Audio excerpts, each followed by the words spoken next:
Місяця росіяни майже щодня намагаються штурмувати Піски – населений пункт на в'їзді до Донецька. Частину селища окупанти зайняли, частину контролює українська армія.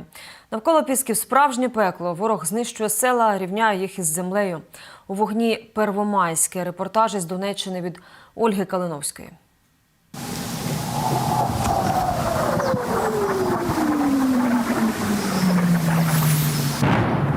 Типовий ранок селища неподалік Пісків. Тут вже близько місяця свистять не солов'ї, а російські міни. Причому свистять і приземляються переважно вдень, руйнуючи все на своєму шляху. Якщо ворожа артилерія активізовується вночі, чекай штурму, каже боєць на псевдо Абдула. Днем всегда активнее враг, ночью всегда это самое, более-менее потише становится. Почему? Потому что, во-первых, дронов меньше, видят меньше, лето. Сейчас, тепловизоры не очень работают хорошо. А ночью бывает артобстрел, если утром уже, будет наступлення. Селище Первомайське – населений пункт, який знаходиться одразу за Пісками. Власне, він наразі більше нагадує Піски. Більша частина цього селища розбита, розвалена і спалена росіянами. Утім, на відміну від Пісків, місцеві тут все ще чіпляються за життя у селі. У Первомайському досі працює магазин з 9 до 4. Один, другий розбитий вщент. Страшно, но что делать? Людям надо, люди бегут, прибегут, а закрыто. Поэтому уже знают время, идут за это. Муку покупают, масло покупают, чай покупают.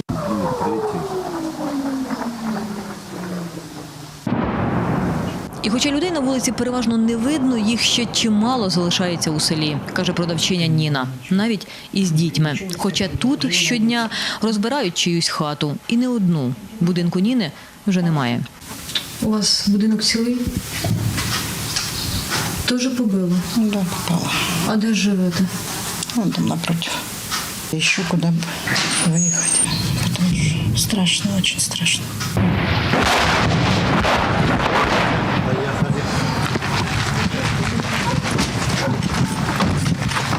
Сереж, не виключай камеру, не виключай.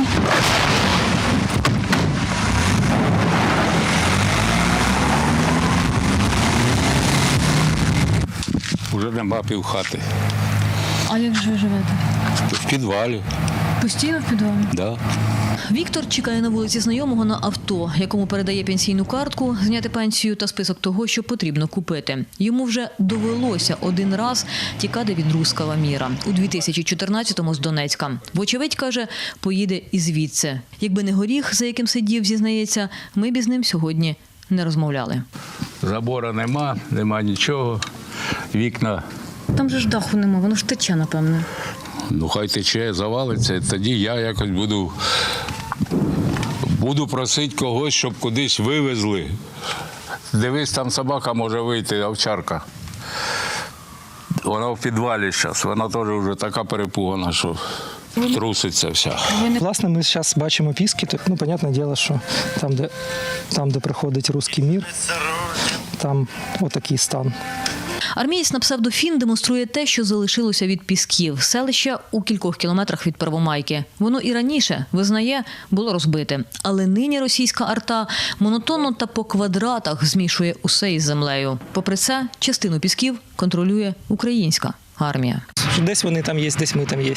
Там стрілецькі бої йдуть вже 3 тижні. Якщо ми говоримо про броню, вона Піскока робить свою роботу, від'їжджає. Тобто далі йдуть штурмові групи піхоти. Точніше не так, іде вогневий вал, потім йдуть невеличкі штурмові групи піхоти. В самих Пісках їхня техніка туди заїжджає лише разово, точково. І це не основне, чим вони роблять тиск. Основне – це вогонь артилерії, штурмові групи піхоти. На вогонь російської артилерії відповідають українські боги війни. Разом із добровольцями насипаючи російській піхоті та арті. Червонець, доброволець Санти, підрозділу, який разом із армією тримає оборону Пісків, громадянин Росії. На війну пішов 24 лютого, у перший день повномасштабного російського вторгнення. Як воює російська армія, він знає добре. Сам, зізнається, був в її лавах у Другій чеченській війні. Недовго, бо саме на цій війні він зрозумів, що таке Росія. Ну, и так получилось. Там все становится ясно, когда ты, ну, грубо говоря, находишь там документы. Ну, я не буду говорить, какой там город, поселок Кишлак. Ну, находишь документы, что его, оказывается, отстроили, а потом заново разбомбили. И это на миллиарды рублей.